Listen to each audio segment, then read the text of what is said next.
Last week, we dealt with important backgrounds and issues about the Guggenheim Bilbao Museum. To rebuild Bilbao, the Basque regional government asked two specialists for advice. And today, our story starts with one of them.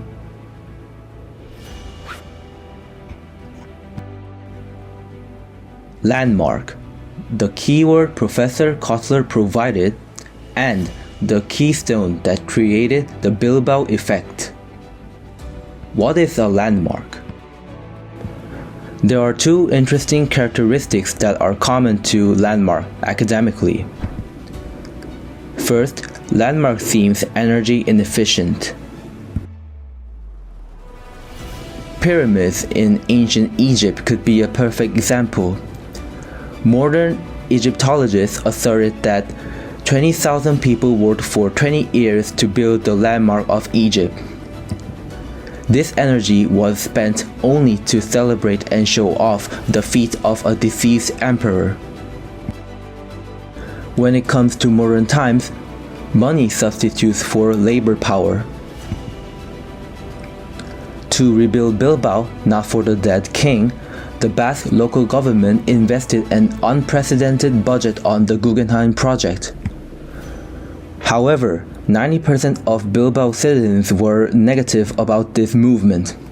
Most of them thought the government would put a lot of money on the declined steel industry.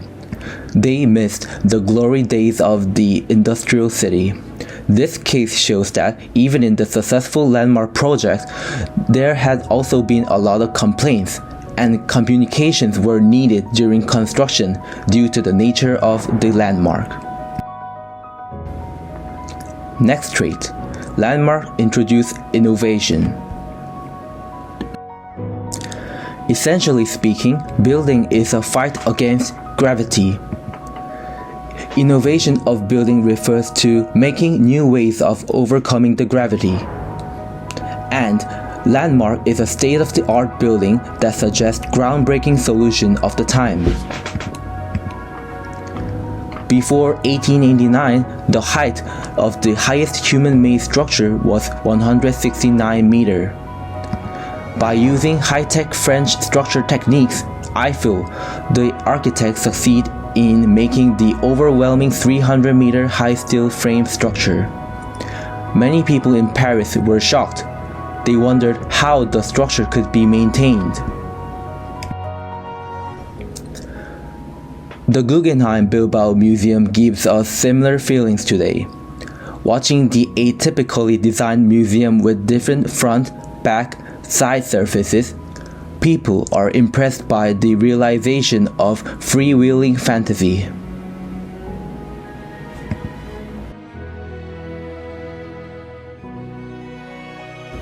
Guggenheim Bilbao succeed in satisfying two conditions.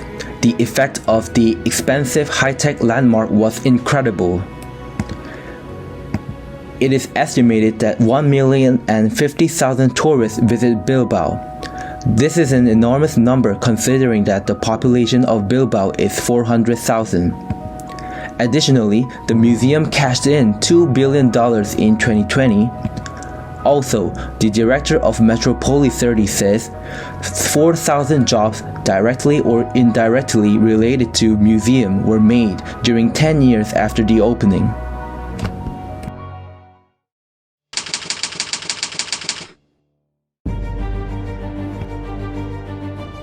The Guggenheim Foundation was guaranteed freedom of design by the Basque government. The foundation had contemplated which architect to choose. And among three candidates, Frank Owen Gehry was selected. Frank Gehry is a Canadian-American architect who was of Jewish origin. Before the project started in 1989, he was a winner of the Pritzker Architecture Prize. For his uniqueness that goes beyond the common sense, he is regarded by critics as a master of deconstructionism. The reason why Kranz chose Gehry was clear.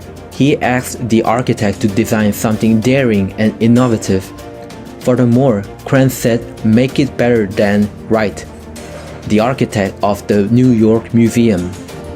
There are two keywords that represent Gary. First, he's a dreamer, and also he's the guy who makes dreams a reality. One of the things that he hated the most was strict, straight buildings. He said, "Why must the walls of the buildings be erected vertically?" He pursued architecture that showed imagination and freedom beyond the forms. He was particularly interested in expressing movements in architecture. A free hand sketch was used to create the place where the building is supposed to be built. It contains irregular, twisting curves in 3 dimensions. Moreover, by folding and crumpling the paper, he attached it with Scotch tape to make a model.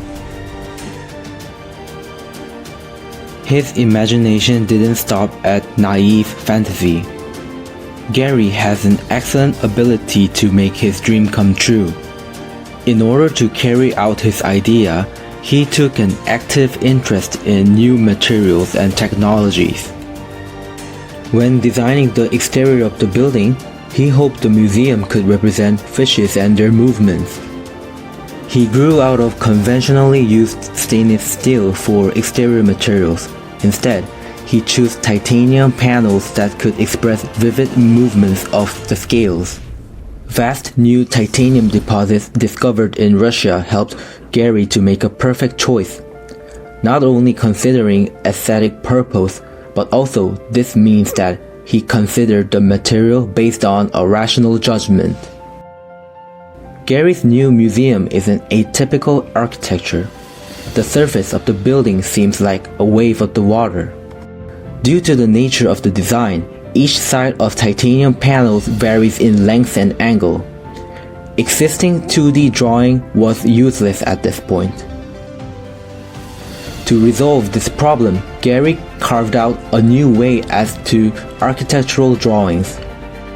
All of the work started from 3D model, not from 2D drawings. Once the model was made, the computer scanner technology was used. The scanned images are sent to the program, and finally, precise drawings and perspectives of the irregular building came out from the computer. Gary used a program called CATIA, which is usually used in automobile or aerospace industry. The Guggenheim Bilbao Museum and computers are indispensable to each other. Using computer-aided programs helped lower the price that an owner can afford.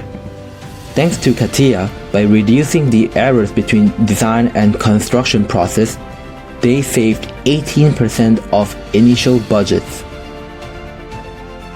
So far, we have reviewed specific backgrounds of the Guggenheim Bilbao Museum through 2 topics, landmark and Frank Gehry.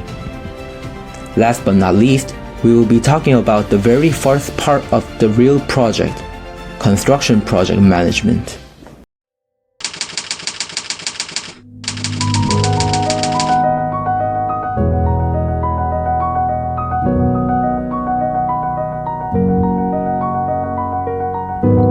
This is the project structure for Guggenheim Bilbao. The client was Consortium, and the curator and consultant was Guggenheim Foundation. Gary was selected by them for designer, and he contracted consultant for the non-architectural design. Finally, Idem became the project manager. Not only manages the construction process, but also works closely with the owner and designer. They were to build a structure that would be on time, right on budget, of an unprecedented quality. It makes Idem to agonize. Then they should try this.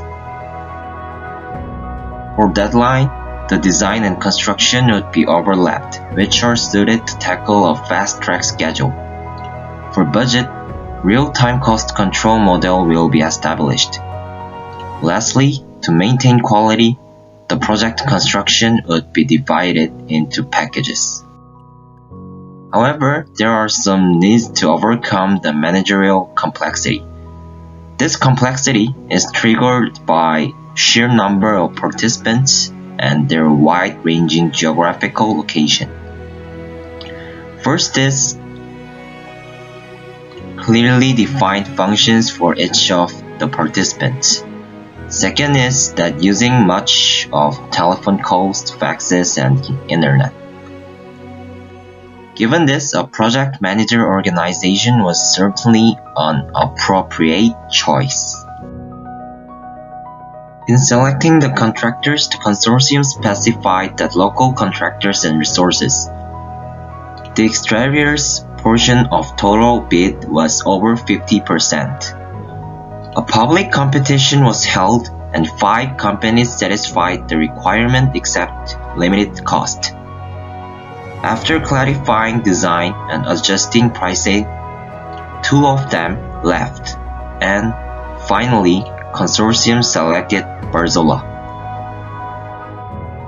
ITEM was astute at their assessment, allocation, and management of its risk. However, with a fixed price, the consortium took on the risk to pay premiums for some changes. An alternative contracting method is to have procedure on a fixed price contract for the portions of the project that were not out of the ordinary, and contracted the more unique or less defined items on a reimbursable fee. It makes owner to fix large portion of cost and reduce the amount of premiums on the more risky items for its changes. Now, let's talk about financing. It's about the funding of the Guggenheim Museum. Before introducing the details of the expenditure of fund, I would like to tell you the total cost of the museum. Pesetas is a Spanish currency before the euro. A total of 640 to 8 million pesetas were consumed, which was a very large sum of $412 million. Mechanical engineering, facilities and communications, construction, architectural parts, many parts to promote Guggenheim Museum are all included in the amount. It was a very large amount compared to the other construction projects at the time, but it is a successful project that has earned $17 million a year from the past to the present. There are 4 detailed cost diagrams. This is based on the actual data from the Guggenheim Museum. ITEM, in an agreement with the project team, established a continuous control monitoring system that allowed for immediate action in case of a deviation from the projected final cost. Every 6 weeks, a detailed cost estimation would be adjusted and compared with the reference cost basis. This was accomplished during team meetings with all the project participants. Because of this checking process, the 4 detailed expenditure items shown were managed carefully. In the event of a cost deviation, designers and managers quickly suggested alternatives. ITEM has organized budget monitoring activities. As such, the project manager was responsible for achieving the goals for each project. To ensure the accuracy of the cost model, the entire cost model was recalculated 3 times during the design phase. Since there was a process of recalculating several times at each construction stage of each project, the Bilbao Museum project plan could be properly implemented. All is ready. Let's start construction.